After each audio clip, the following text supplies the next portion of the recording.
اب اس ساری صورتحال پر بات کر لیتے ہیں. ہمارے ساتھ موجود ہیں انتخابی تجزیہ کار سرور باری صاحب. تھینک یو سو مچ سرور باری صاحب, گڈ مارننگ ٹو یو. اور جہاں ہم انتخابات میں اتنی دھاندلی کی باز گشت سنائی دے رہی ہے, سن رہے ہیں, فارم 45 کی بات ہو رہی ہے, ایسے میں کمشنر راولپنڈی ٹیلی ویژن پر آتے ہیں, اتنا بڑا انکشاف کرتے ہیں, اور پھر ظاہر اس تمام تر الیکشن پروسیس پر سوال اٹھنا شروع ہو جاتے ہیں. میرا آپ سے سوال ہے کہ کیا کمشنر کا کوئی تعلق ہوتا ہے اس تمام تر صورتحال سے جو الیکشن میں ہوئی, اس کے حوالے سے مانیٹر کرنا, اسے دیکھنا, کیونکہ یہ سوال بھی اٹھایا گیا تھا سیاستدانوں کی جانب سے. پہلی بات تو یہ ہے کہ یہ دیکھنا بہت ضروری ہے کہ کمشنر صاحب جو ہے وہ کس کے امیجیٹ جو ہے وہ باس ہوتے ہیں. تمام ڈی سی جو ڈی آر او بنائے گئے وہ تمام جو ہے وہ رپورٹ کرتے ہیں کمشنر کو, اور کمشنر رپورٹ کرتا ہے ٹو چیف سیکرٹری, اور چیف سیکرٹری رپورٹ کرتا ہے چیف منسٹر کو. تو یہ جو کچھ نقطہ نظر لوگ پھیلا رہے ہیں, جو آپ کا سوال بھی ہے کہ کمشنر کا تو کچھ لینا دینا نہیں ہے, وہ واقعی کوئی ڈائریکٹ لینا دینا نہیں ہے, لیکن پاکستان میں بہت سارے ادارے ہیں جو ہمارے الیکشنز, ہماری سیاست کو سٹیئر کرتے ہیں, لیکن ان کا بھی کوئی قانونی اور ٹیکنیکلی اور آفیشلی ان کا کوئی رول نہیں ہوتا اس میں. تو پاکستان جیسے ملک میں جہاں بہت ساری چیزیں جو ہے پردے کے پیچھے کی جاتی ہیں اور کروائی جاتی ہیں, اور تو وہاں پر یہ بحث کرنا کہ اس کا تو کوئی رول ہی نہیں ہے, تو یہ بالکل بچوں جیسی بات ہے. اور پتہ نہیں وہ سمجھتے ہیں کہ 25 کروڑ لوگ جو ہیں وہ بالکل جاہل ہیں, ان کو کچھ نہیں پتہ. تو میں سمجھتا ہوں کہ یہ محض توجہ ہٹانے کی بات ہے, ایسی کوئی بات نہیں ہے. انہوں نے 8 فروری کو یا 9 فروری کو ایک ویڈیو پیغام جو ہے وہ چلا بھی ہے, ٹی وی پر چلا ہے, اور انہوں نے کہا کہ میں سارے جو اضلاع ہیں پنڈی کے وہ دیکھ کے آیا ہوں, اور جو الیکشن کا سارا پروسیس ہے وہ میں نے معائنہ کیا ہے. تو اگر وہ آر پی او کے ساتھ سارے اضلاع کا الیکشن والے دن جو ہے وہ معائنہ کر رہے ہیں, دیکھ رہے ہیں, تو اس کا مطلب ان کی جو ہے ایک مینجمنٹ, ان کی مینجمنٹ کے نیچے سب کچھ ہو رہا تھا. اچھا, تو ان کی جو ہمارا جو آپ کی اس بات کو کیا ہم ایسے سمجھ سکتے ہیں کہ ان کا اگر تو ڈائریکٹ نہیں تو انڈائریکٹ رول تھا, بیکاز انہوں نے اپنے منہ سے کہا کہ جی 50 ہزار جن کی لیڈ تھی, 70 ہزار لیڈ کی لیڈ تھی, ان کو ہم نے ہروایا, ٹھپے لگ رہے ہیں, آج بھی لگ رہے ہیں. تو کیا ہم لیڈ سے جتوایا, جی مطلب جن کی وہ کم ہو رہی تھی ان کو زیادہ کر کے کرا دیا, تو کیا اس طرح پاسبل ہے؟ دیکھیے جی, ہم نے خود پتن ترقیاتی تنظیم نے, جس کے ساتھ میں وابستہ ہوں, ہم نے پورے الیکشن کے عمل کو آبزرو کیا ہے, اس کا انالیسس کیا ہے, اور اسلام آباد کے ایک فارم 45 کا معائنہ کیا ہے, اور اس کا آڈٹ کیا ہے, اور اس کی بنا پر جو صاف نظر آ رہا ہے کہ پی ٹی آئی کو تقریباً 77,000 ووٹوں سے محروم کیا گیا ہے, اور جو پی ایم ایل این کے کینڈیڈیٹ تھے ان کو تقریباً 1,23,000 ووٹوں سے نوازا گیا ہے. تو یہ تو ہماری اپنی انالیسز ہے. اسی طرح پنڈی کا ایک حلقہ NA53 ہے, اس کو بھی ہم نے آڈٹ کیا ہے.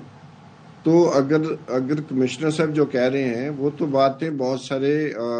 جو لکھنے والے ہیں, جو الیکشن آبزرو کرتے ہیں, وہ کہہ رہے ہیں, اور اس کے علاوہ پوری دنیا کہہ رہی ہے. یو این کا سیکرٹری جنرل کہہ رہا ہے, یو این کمیشن جو ہیومن رائٹس کا ہیڈ ہے وہ کہہ رہا ہے, گارڈین اخبار کہہ رہا ہے, انڈیپینڈنٹ کہہ رہا ہے, نیو یارک ٹائمز کہہ رہا ہے, اکانومسٹ کہہ رہا ہے, اور اس کے علاوہ جو ٹرانسپیرنسی انٹرنیشنل ہے,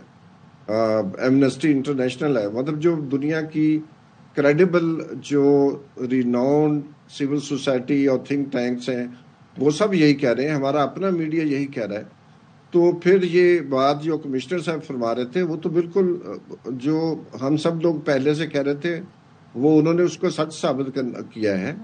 اور دوسرا یہ کہ ان کو اریسٹ کرنے کی بجائے وہ وسل بلور ہیں, اور وسل بلور جو ہیں وہ ہمارے یہاں پاکستان کی پالیسی ہے کہ اگر کچھ غلط کام ہو رہا ہے تو رائٹ ٹو انفارمیشن اور وسل بلوئنگ جو ہے is part of the policy frame work in Pakistan. تو مجھے سمجھ نہیں آتی کہ یہ جو ہے جو پارٹیزن شپ ہے وہ اس قدر ہو جائے کہ پاکستان کے جو عوام ہیں جنہوں نے جس پارٹی کو ووٹ دیا ہے ان کا مینڈیٹ چھین لیا جائے, چوری کر لیا جائے دن دہاڑے, اور پھر اس کے لیے جو جماعتیں اقتدار میں رہی ہیں وہ اس طرح کی باتیں کریں تو پھر ہمارا لوگوں کا اعتبار جو ہے آپ نے کہا کہ ان کا رول تو ایک وسل بلور والا ہے، تو بجائے اس کے کہ ان کو ہی گرفتار کر لیا، لیکن رائٹ کورس آف ایکشن کیا ہونا چاہیے؟ کمشنر راولپنڈی، ان کی تو ذہنی صحت پر بھی ایک جماعت نے سوال اٹھا دیے ہیں، اب ہونا کیا چاہیے؟ کیسے ویریفائی ہو کہ ان کے الزامات جو ہیں اس میں کتنا وزن ہے، یا اس کا حقیقت سے کوئی تعلق بھی ہے کہ نہیں؟